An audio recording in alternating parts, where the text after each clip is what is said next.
Hello, I'm Trudy Friend. In the previous programme I was showing how I use my 8 basic strokes in pencil to depict various subjects. This time I'm going to do it in watercolour.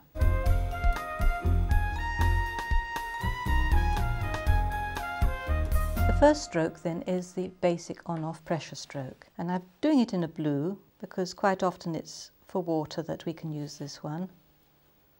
And of course now we have the stroke blending because of this different media.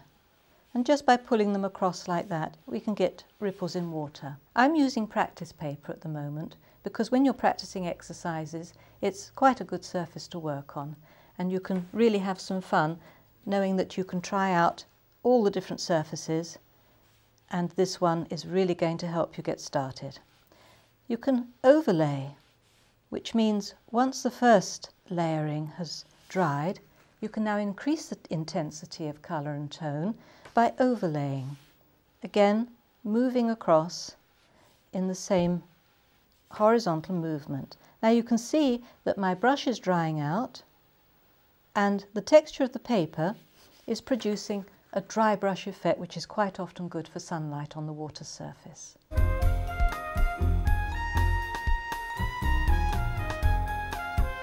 For the next stroke I'm going to use a worker brush and I'm going to do on-off pressure in the same way as I did with the pencil, which produces an interesting textured line, which, as I said before, can be to represent something like a tiled roof.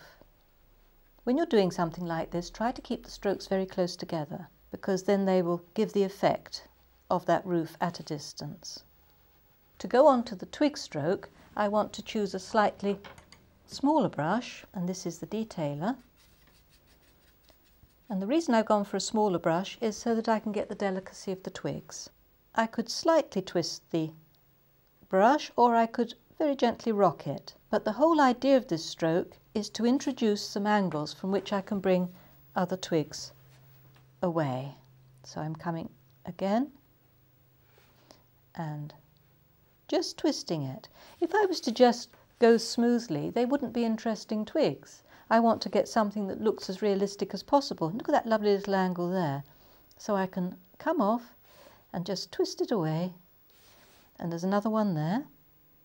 Again, I'm just twisting or rocking. If you get a slightly thicker area, don't worry, just put that as a larger twig or branch and zigzag down and make it join on as a larger one. So I'm now going to put the zigzag in and away and then up into tapering. And there's a wider part, so I'm going to bring another twig down there, another one there. These brushes have a beautiful point on them, and because of that you can get quite delicate strokes. And the next stroke is the zigzag.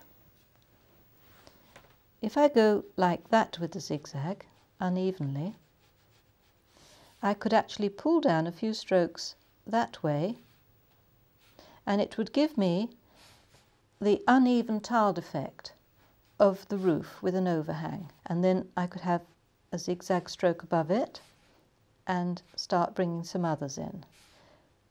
And that has actually introduced the overhang, and I wipe my brush on a little bit of tissue or a kitchen roll and very gently blend down, and that'll give that shadow beneath the overhang, and you see those uneven tiles that would be so interesting on an old building.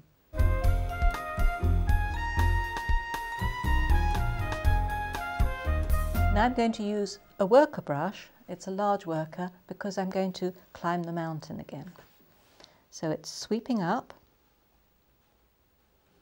thinking of the silhouette edge as I do so, and moving back down. Sweeping up again and moving back down. And then coming into horizontal strokes afterwards to finish up. And up to, and sweep up and away into some uneven shapes,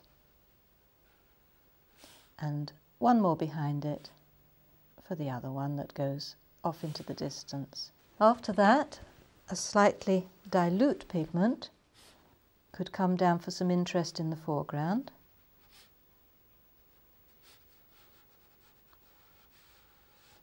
And again we can have the little strips of dark shadow lines helping us on the light side.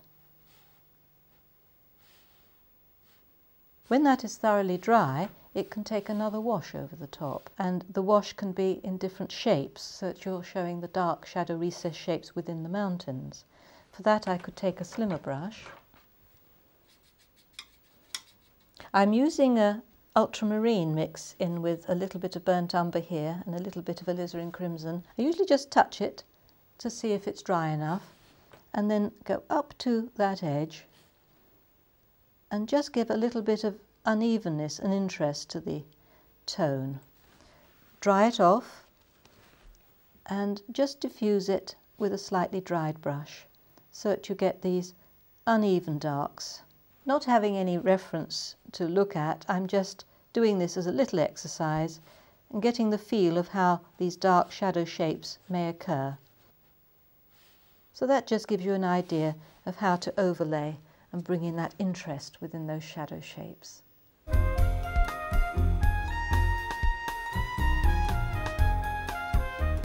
We now come to the put, push, pull stroke, which is slightly different in watercolour to the way we see it in pencil. As I said, in pencil, when I put the pencil on the paper and lift it off, there's hardly a mark. But with a brush, I can put it and lift it, and you see a mark, and it's very much a leaf shape. You can see how it's slowly coming down the page because I have the border at a slight angle. So there is a basic put stroke. If I was to do another put beside it and beside it again and put a little bit less pressure on the brush or work more on the tip, I have a series of little strokes that can look a bit like leaves. And I'm actually coming from different angles and putting different types of pressure to get that stroke. And if you can think of fanning your put strokes, then it will look as if it's growing. So I'm really coming from another angle over there and then back over here and changing my position of application in order to get those little put strokes looking as if they're a lot of leaves.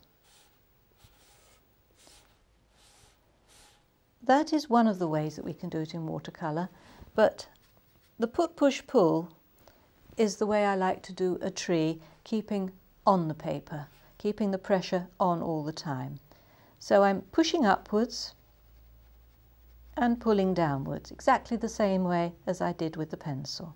Pushing upwards and pulling back down. Having regard always for that silhouette to try and make it interesting. So anything that looks as if it could be a straight line or a curved part of a circle, and I don't think it looks like the random placing of nature, I will go back over it while it's still wet and change it and get it a bit more interesting.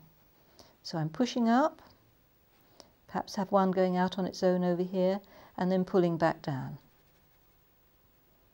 Up and down.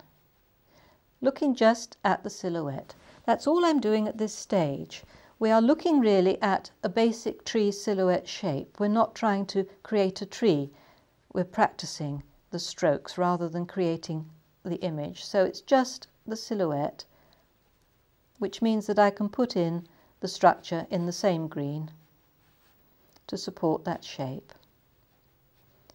And you can see that it's very similar to the way I use the pencil. And that's just like the pencil strokes, with the zigzag coming down and the uneven stroke going up to support it.